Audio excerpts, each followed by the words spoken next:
In December, I made $33,000 with one of my clients. I was able to double her business in the first month of working together. And in this video, I'm going to show you how you can do the same exact thing as a shadow operator or growth operator behind the scenes, because that's who I was for my client. I was the shadow growth, whatever you want to call it these days. Essentially, I'm the guy that can help her make more money. And that's what you watching, you're supposed to be doing for your clients. That's what you should be offering, not to make some stupid PDF digital product and with AI and yeah. Anyways, in this video, I'm going to show you exactly how. You're probably kind of lost when it comes to what you do after you sign a client, right? Okay, Christian, I signed the client. Now what do I do? What do I do first? What do I do second? What am I actually doing for them, right? What's the service? Don't worry, in this video, we're going to go over exactly that. So we've got a bunch of stuff that we're going to go through, but yeah, right? So let's get into it. Before I do though, my name is Christian, and in this channel, I am essentially documenting the journey, right? I am documenting the learnings, right? I've currently got my info agency. We've got 5 clients at the moment. One of my clients has 6 offers. So kind of like 6 clients, but not really. So yeah, I'm just going to be documenting everything and documenting the journey as we go from 6 figures generated in digital product sales, going to 7 figures, right? We're at mid 6 figures right now, going to 7 figures. Hopefully we could do it right now as the sun is setting, right? I don't want to dox myself, but anyways, yeah, kind of a nice view, I'm not going to lie. Cool. So yeah, this was just only one of my clients. So yeah, as you can see, here's a message of her. She's pretty happy, you know, with a very girly, amazing love. I mean, I guess. So yeah, she's a fun client. Anyways, so yeah, you know, making money is great, but I want you to be able to do the same thing. And that's why I broke down kind of like what I did on a macro level so that you can be able to do this wherever you're at. So if you've got your first client, maybe you're already doing outreach, but you're kind of stuck with doing outreach because you're like, should I sign them? I don't really know exactly what to do for them. Kind of like, what do I do? If you're watching this video, that's why. So the first step that you need to be able to make $33,000 or 20 or 10 or more is getting a client, right? So how do you find a good client? First, you find good leads, right? How do you do this? Don't overthink this. When you're starting out, I kind of just scroll. I'm not going to lie. Sometimes there's periods where I need clients. Right now, I don't need clients. Sometimes I even, you know, give people that come to me away to some people that are close to me. But anyways, so I just scroll. This specific client, I found her just scrolling on Instagram, and I was just like, you know what? She kind of has the it factor, right? So if you're, how do you know if your lead has the it factor, right? They are supposed to be an expert at what they're teaching. They are supposed to be a good personality. They have to be, you know, a creator, good at making content. That's what their job is. Your job is to help them monetize and to implement the systems and the infrastructures in the back end so that they can actually scale and make more money, right? This is the first time that we ever sold anything with this one client, and I was able to double her business from what it was before, right? So expert, personality, and they need to have a unique mechanism. This is a huge thing. If your client has this, they're really good. Why? Because they need to have a unique methodology to how they get results. So let's say my creator specifically, she teaches TikTok Shop. She's like one of the best people in TikTok Shop, and she has her own way of doing it. That's why we're able to differentiate ourselves from the rest of the market and actually create an offer that is one of one, because only she can do it. That's what you call in business a moat. There's a moat because she's the only, like, you know, like a bridge, right? Yeah, kind of like a bridge, where there's supposed to be something that kind of, if there's not like a little like bridge to connect the two. I don't know if this, you know, example is making sense, but you know what I mean. And if you don't, ChatGPT it or Google it, right? You should be smart. But anyways, the unique mechanism is supposed to differentiate somebody from the rest of the market that are teaching the same exact thing. So you find a good lead, then obviously you're doing outreach. So what do I recommend? I recommend to learn how to actually send them a message, close the deal. Go to my last YouTube video. I'm talking about how I'm able to sign my clients for $5,000 up front. This client specifically, she paid me $4,500, so $4,500 plus a percentage. For privacy's sake, I'm not going to say exactly how much the percent is, but typically I'm looking at anywhere from 20 to 40% for all of my clients, right? So that's how it's looking. And I'm doing outreach. By the way, it's not that crazy. You kind of need to learn the finesse of how to do outreach, but it's not copy pasting. It's not sending some magic message that's going to get you, no, right?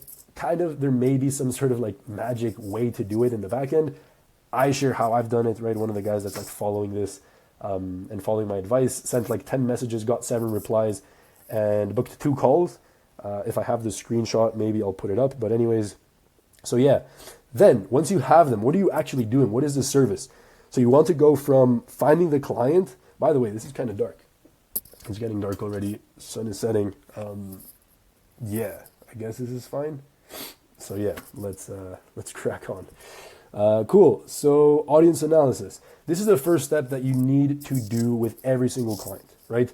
You need to understand who you're marketing to, what you're going to be doing, what the product is going to be, how it's going to be marketed, etc., etc. And I do this through audience analysis. This is the first step that I take all of my clients through, right? So it typically looks a bit like this, right? I script it out. So with my client, she had a big email list, right? And she had Instagram and TikTok. So what we're trying to do is we're trying to get data. We're trying to get information. We're trying to get information about the audience that she currently has, which is who we're going to be selling to. So we typically do this throughout a lead magnet or some sort of giveaway, right? I like the giveaway lead magnet. It gets people like very, very engaged versus just some free thing that anybody can get at any time.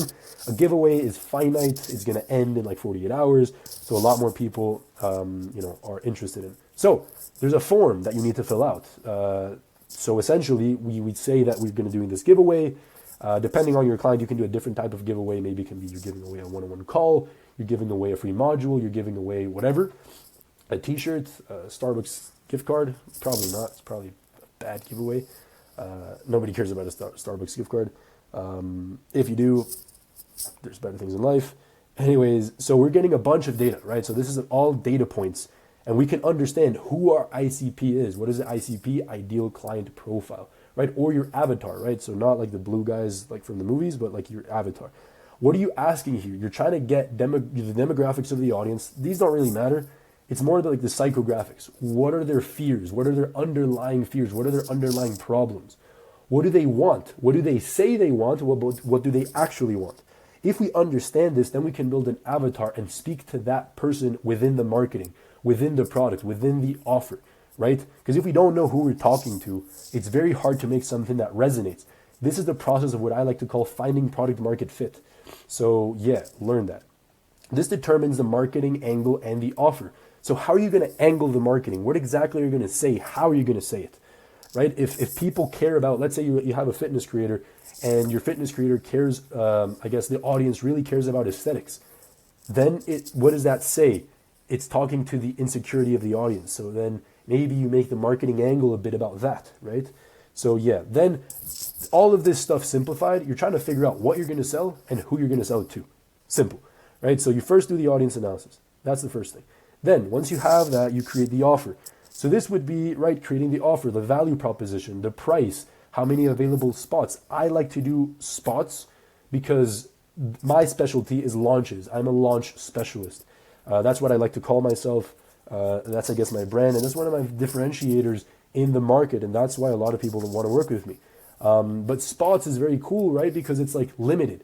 It increases scarcity. It increases the potential, even value of the thing that you are going to be selling with your client. The format and modality, is it going to be one-on-one coaching? Is it going to be a course, a group?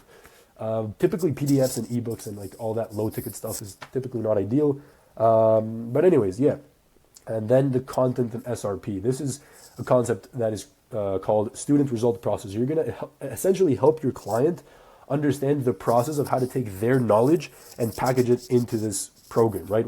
If it's a cohort, right? Maybe it's 6 weeks and there's going to be a group call every week. Week 1, what is it going to be about? Week 2, week 3, week 4, right? All this type of stuff. And then you're going to host their stuff, right? So I help my clients host their course, set up their course, set up the platform, do all of that BS, right? So yeah, you're going to do the audience analysis, right? So now, if you're with me so far, we're almost 10 minutes in.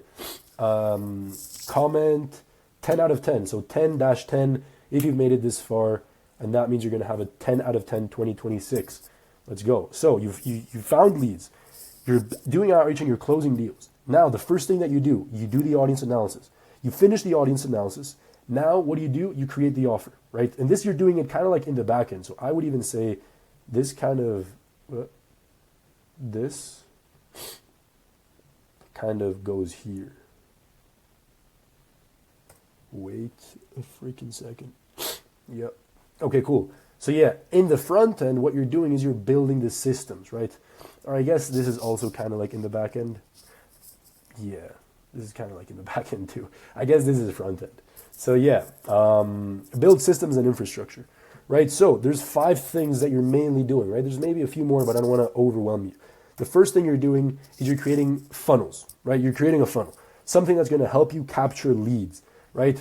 Name, email, phone number, so you can reach out to them, or so that they can register to whatever mechanism you're going to use to launch your product or your creator's product. And by product, I don't mean, again, like it's not a simple thing, right? Like the offer, right? Essentially, you know what I mean. So yeah, you're gonna create that.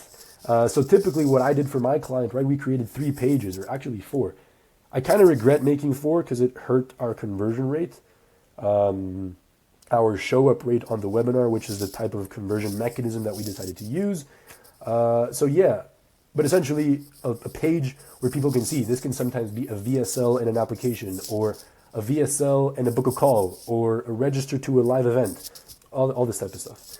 Second, VSLs, right? So VSLs to have people register to whatever it is you're, like maybe you're doing an online event, or maybe it's an application form, or maybe it's just a paid community. You want to have a VSL, something that helps people go from where they are to get information and, change their beliefs within this video.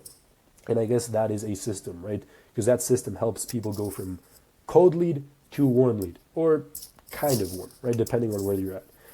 So automations, right? So you're connecting everything. You're connecting these two to these two, right? And the automations help you get there, right?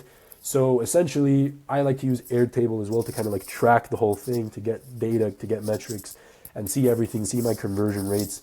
A Zapier to kind of connect everything, go high level, we're being able to see the leads. I don't want to overwhelm you with like a bunch of stuff, but just kind of giving you the basics here for automations. I typically have somebody help me with this. So yeah, and with this, I'm kind of like leading it, right, at this point with my agency. Then, lead warm-up system. So for us, this was a WhatsApp channel, right? So people register to the event, they go inside of this WhatsApp channel, and my client was sending voice notes, she was sending video notes, she was sending reminders so that people would make sure that they were on the day of the event, right? Oh, crap. Hit the table there. But yeah, if you've been in any sort of info product thing, you've probably been inside of one of these WhatsApp things, right? So this helped us warm up leads and take them from cold to really, really warm, right? Because throughout this whole process, they were able to get to know my client way, way more. Whoop. Make sure you watch this if you want to like actually know how to sign clients and do outreach. But anyways, so these things, we even made it more of a point while people were already signed up to our thing, right? We did a webinar, right, in December, and that did pretty well. So yeah, people now are seeing her personality, right? They're hearing her, they're seeing her behind the scenes, right? People want that type of stuff, right? So that helped us warm up people, right? So it's kind of like a nurturing sequence or a nurturing system. And then finally, a conversion mechanism, right? You want to set so this for me was a webinar. This for you could be something different. Like I just said, like a different type of funnel, a VSL funnel, a book a call funnel, a Typeform funnel, whatever it may be, a challenge funnel, right? So these are the types of systems that you're building, right? Obviously, you're building these, and then when you launch the funnel, right, you start, I guess, the process of getting leads. Then this all starts to work, right? But you're doing this kind of like in the back end at the same time that you're making the product. Or a lot of the times, right? Maybe you'll make this first and then you'll do this, or you'll do this first and then you'll do this. Typically, it's better to sell and then build the thing. Don't believe the hype. You don't need to make the product first to then create. No. You need to validate something first, right? Then, in the front end, throughout all of this process, we're kind of executing the launch strategy. So I guess that this actually can be kind of like lowered, right? And throughout the front end, this is the marketing side of things, right? So just pretend that I just wrote marketing. So yeah, but this, let's see.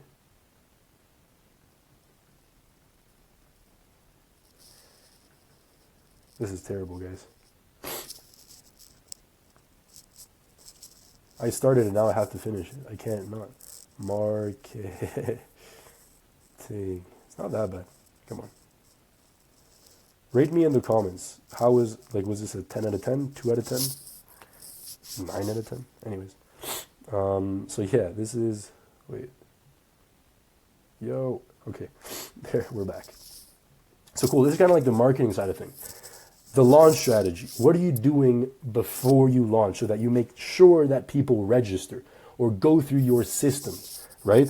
So this is what we do, right? The way that I do it is I use Notion. I have kind of like a system there so that I can have all of the content and everything that I need to do. Is kind of like a project management for me. And I have everything that my client needs to post. So your client is supposed to be posting stuff on their Instagram, on their TikTok, on their YouTube, to make sure that they go through all of the systems, right? Or I mean, through all of the phases of a launch strategy, which I can go into more depth if you guys want it. I make you guys comment, but that makes you kind of like be involved in this, right? So if you want to see me like talk about the launch phases of an actual good launch, comment the word launch, and I'm going to show you, right? Because that's the thing, guys. Like midway through, you're 16 minutes in. If you comment launch, that means you're 16 minutes in, and I know that you're paying attention. That's the thing, guys. This is like the star of the show, guys. This is the thing that's allowed me to make multiple 6 figures in digital products. The launch, and that's why I call myself a launch specialist, right? It's like this is the star of the show. If you know how to do this right, this is the skill that is going to make you money. It's not learning how to make a digital product with AI. Because that's the thing. If you don't even know what good looks like, how can you use AI to do anything, right? But this is the skill. If you learn this, this is going to be, dude, like insane. I guess this was centered already. But anyways, so yeah, if you want me to show you how that looks like, let me know. But essentially, right, I help her write some content so that she can be communicating the right message across to her audience, to her viewers, so that they can register, so that they can be hyped up, so that they can be ready and even pre-sold. So that's a super important thing, right, guys? As it's late, let's see how it looks like this. It's not late enough, and I don't live in New York to where it could be like Gotham, because the city's not like very lit up. You know what I'm saying? But anyways, I was trying to go for something here. But anyways, so what was I saying? I was saying that. Damn, I kind of forgot, guys. That's crazy. But yeah, anyways, yeah, you just want to do the launch strategy. Oh yeah. So you want to pre-sell the audience, right? So there's a lot of psychology that goes on behind all of this stuff. And a big one is, yeah, making sure that people are pre-sold to the event, to whatever it is you're doing. So yeah, you want to do that. There's a few pre-selling mechanisms that we use. One of those are called breakout videos. So we do those. That's not my strategy. That's one that I stole from a guy called Jeremy. But anyways, he's a G. Cool. Anyway, so you execute the launch strategy. You're posting stuff. This typically shouldn't take you more, or no, it shouldn't be like 14 days is like the promo phase. But you have to do like 2 to 4 weeks before that to make sure that people are kind of like really warmed up. If it's the first time that you launch something. If it's not, you don't need to. It could be like 14 to 30 days. But typically like a month cycle to get people pre-ready for it, psychologically and emotionally, is really good, right? So this is like higher level marketing stuff. And then you launch the event, right? Or like for me, I launched the event. For you, it could be you launch it through the Instagram stories. It could be launched through a YouTube video, and then you launch the system, right? So the system for you maybe could be a VSL funnel or a Typeform funnel or an application, right? Or a wait list, right? So yeah, you launch the thing and then you make some money, right? So anyways, that's how you do it. That's what you do. And yeah, I'm excited to show you more. And yeah, it's really cool to have really excited clients, right? Clients that want to work with you, excited for the future. Because why? She wants to work with me. She likes being with me, my client, and a bunch of other ones as well. And God willing, they keep liking me and keep working with me, because it's really a blessing, guys. Like actually doing this stuff on a real note is really fun. Like if you know how to do this, like the money is nice. Like doing this type of stuff, you might be like, yeah, this might be life-changing. To be honest, it's not at a point where it's like life-changing, but it kind of is, because it's really cool. You're doing something that you like. It's doing something that you love. If you're just doing it for the sake of making money, don't do it. Do it because you like it. I like it. You can tell. And if you're in minute 20, you're a G, right? So comment the word minute 20. Nah, because then people are gonna be able to like steal that. They don't know where that is. So let's say keyboard. Let's go. Common keyboard. If you made it to the end, I know that you're a G. Tell me what you want to see in the description. I mean, in the comments. Only I can write in the description. But yeah, sounds good. And yeah, watch the rest of the videos if you have not. Cool. Peace.